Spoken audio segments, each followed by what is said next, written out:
la volonté du chef de l'État camerounais, son Excellence Paul Biya, c'est d'arriver à couvrir un minimum de 75% des populations. Évidemment, c'est des mesures internes à prendre. Mais en même temps, pour arriver à booster nos entreprises, pour arriver à équilibrer tout ce que je viens de dire, surtout au niveau des entreprises, y a-t-il meilleure solution que le dialogue social? Aujourd'hui en Afrique, nous nous battons pour que le dialogue social soit une réalité. Réalité en entreprise, réalité au sein de l'État, réalité dans les familles. Il faut pouvoir dire aux Africains que le travail, il n'y a que par le travail que l'on peut progresser. Le développement économique ne pourrait se concevoir sans le travail. C'est le dialogue social qui permettra donc aux uns et aux autres de calmer les entreprises. Donc, qui se mettent au travail et pour arriver à quoi finalement? Au développement de nos pays. For both the economies which rely on extractive industries and for those who do not rely on extractive industries, the issue or the question of diversification is very important. So for those who rely on extractive industries, diversification into other sectors would help them also to withstand the effects of any downturn in commodity prices. For those which do not rely on extractive industries, they have no other alternative for generating the adequate growth, which will lead to job creation and therefore income generation for the majority of the population, excuse me, other than diversification.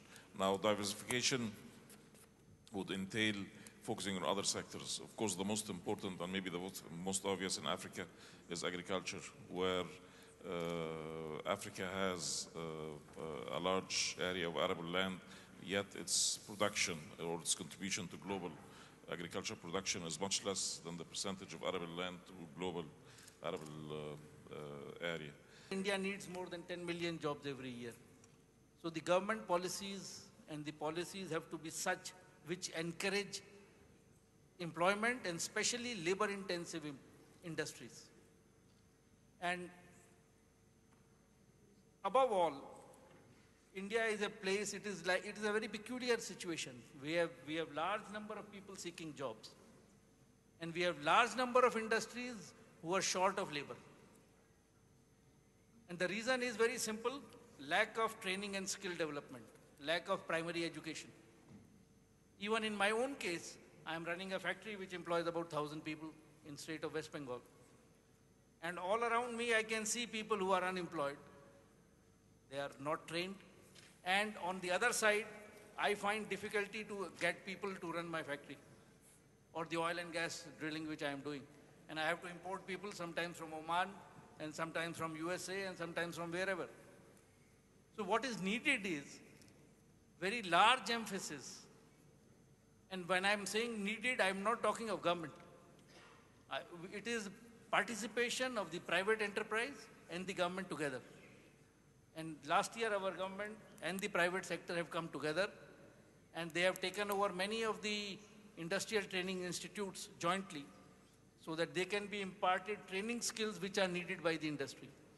Eu creio que tem 4 elementos que são fundamentais para que um país se desenvolva e que possa superar gradualmente a pobreza. Eu diria que o primeiro deles, já falei, que é o papel do Estado. O Estado como um indutor do desenvolvimento, um indutor da economia, um estimulador, portanto, das políticas públicas e das políticas de investimento e desenvolvimento. O segundo, a geração de emprego. Um segundo elemento importante para alcançar a superação da pobreza. O terceiro, a distribuição e a transferência de renda. É um elemento fundamental. Um dos problemas e uma das grandes conquistas que nós precisamos atingir no nosso país é efetivamente erradicar o analfabetismo no nosso país. Em que pese, nos últimos anos, o governo federal criou 11 universidades federais públicas, criou 135 escolas técnicas profissionalizantes também públicas e criou aprovou no Congresso Nacional um piso nacional para os trabalhadores em educação, eu diria que este ainda é, em que pese essas conquistas, mas esse ainda é um dos grandes problemas que nós brasileiros temos que enfrentar e superar. Sabemos que a educação certamente é um dos instrumentos mais importantes para o desenvolvimento de uma nação e gostaríamos, com certeza, enquanto brasileiro, atingir este objetivo para todos nós. Job creation should, of course, be at the center of the development agenda. And we should see job creation as a lever to attain the Millennium Development Goals. I must say that I failed to understand that when the Millennium Development Goals agenda was developed before 2000, that job creation was not made one of the Millennium Development Goals. We need to be concerned not only by the quantity of growth, but by the quality of growth, socially and environmentally. Otherwise, we will run into the wall and meet here again in a few years' time and have an even worse situation. Peak oil, for instance, is a reality today. More and more experts say we will have a scarcity in the oil market within a few years' time of between 5 and 10 million barrels of oil per day.